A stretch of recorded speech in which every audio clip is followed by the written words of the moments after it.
మీ తాతకి షాక్ అవుతాడు. ఇగో ఇది మీ తాతకి గిఫ్ట్, సరేనా?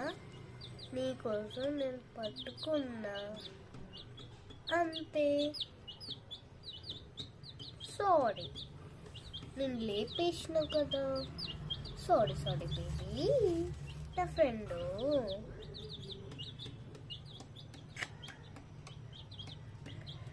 పడిపోతున్నాయి